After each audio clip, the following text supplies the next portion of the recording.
Greetings, fellow gamers. I'm the Soulsborne Seeker, and today I'll be reviewing Moonscars, a game developed by Black Mermaid and released on September of 2022 for PC as well as current and next-gen consoles. Moonscars is a Metroidvania Souls-like game along the lines of Hollow Knight and Slain Back from Hell, and takes place in a decaying world overrun by the Clayborn, creatures made of clay, bone, and ichor that were created to resemble humans, but eventually grew mad and ravenous. We follow the story of Grey Irma, an elite Clayborn blade maiden who awakens on the outskirts of a massive castle, surrounded by visions of former allies taunting her and a voice inside her head telling her to seek out the sculptor, an enigmatic figure who appears to be responsible for her creation. With only vague recollections of what may have transpired up until that point, Grey Irma embarks on a journey to reach the apex of the castle, where her maker presumably resides, in order to find answers about her past, as well as the reason behind the downfall of the realm. As expected, her quest is a daunting one, as her path is littered with treacherous traps as well as countless feral Clayborn who attack ferociously on sight and cannot be reasoned with. In true Souls-like fashion, the story of Moonscars is discovered in small fragments by observing the world, collecting items, completing side quests, and interacting with the various odd and tragic figures you come across, whose conversations act like pieces of a larger puzzle that sheds light on what the world used to be like before its ruination,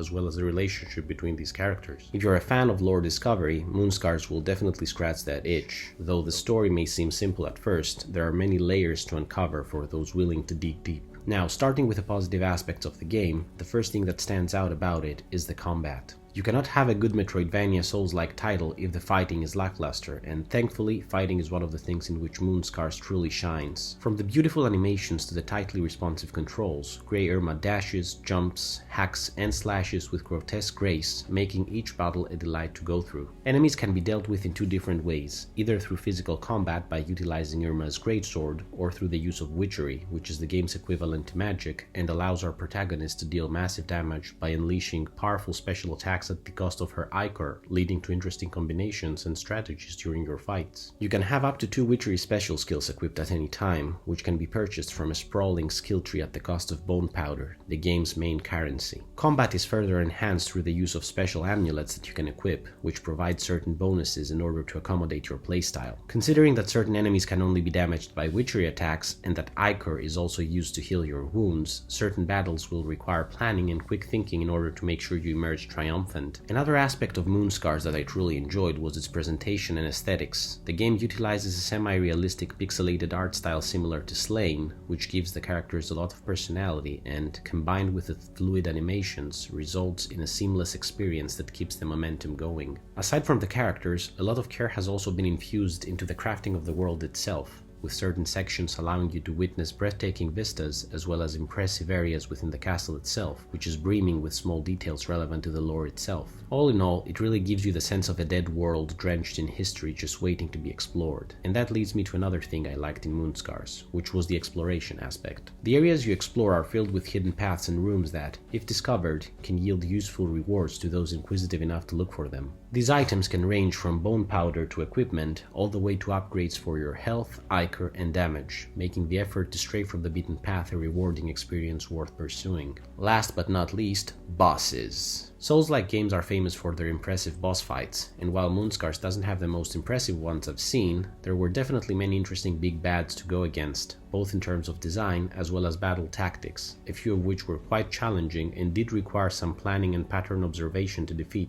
Now, moving on to the downsides of the game, the first one I want to touch upon is difficulty. This can really be considered either a negative or a positive depending on what you are looking for, but I found the game to be somewhat on the easier side for my tastes. That's not to say that it poses no challenge. On the contrary, there were certain parts of it that were suitably difficult to go through, but overall, especially for someone used to playing games like these, most of it was relatively easy to go through. Adding to the reduction of difficulty are also specific equipment items that you can use, which provide certain benefits that make even some of the hardest boss fights a breeze to go through. For example, there was a certain amulet I discovered that made me invulnerable while healing, which made one of the most frustrating bosses I went up against much less demanding. Another item significantly reduces the damage you take by enemies, to a degree you almost turn into a tank, at the cost of movement speed. Granted, most of these items also come with downsides, but the benefits still surpass the detriments. The game also utilizes an interesting mechanic which makes the enemies much harder and dangerous every time you die, but you can lower the difficulty back to normal by making land offerings to the moon, a secondary currency which is very easy to find. That being said, the lower difficulty can be considered a positive for those looking to get a taste of these types of games, or those looking for a break from the incredibly high challenge of other similar titles. Another thing that stood out to me in a negative light were certain aspects of the game's presentation. I know I mentioned aesthetics as a positive previously, and I stand by that claim. However, there were a few things that rubbed me the wrong way, one of which was the color palette of the world. Moonscars mainly utilizes dark colors, which definitely fit the atmosphere it's going for. However, there were certain areas where the coloration made the surroundings quite bland and almost indistinguishable from one another. That being said, I also noticed a lack of variety in specific parts of the map, which, combined with the color palette issue, made the world stand out much less than it could have. For example, places like the Apex and the High Castle tended to be much more visually interesting than the castle bowels, which looked largely the same throughout all its paths. Finally, and speaking about lack of variety, this was also noticed in terms of the enemies. While there is a decent amount of different types of Clayborn monsters you go against at the beginning, after a point the models are repeated in different colors to distinguish harder versions that cause more damage. They also make certain enemies only damageable by witchery instead of physical attacks later in the game, but the models remain the same. Overall, I had a lot of fun playing Moonscars from start to finish. I thought the combat was sublime, I loved the general aesthetic, animations, and environmental traversal, and also enjoyed the exploration, which led to some interesting secrets and side quests. I did have my issues with the difficulty, but once again, this is a subjective point which others may enjoy, so to each his own. In conclusion, if you're a fan of Metroidvania Souls-like games, Moonscars should be right up your alley and comes highly recommended, especially at the low price it is being offered for. My final verdict on Moonscars is 7 out of 10.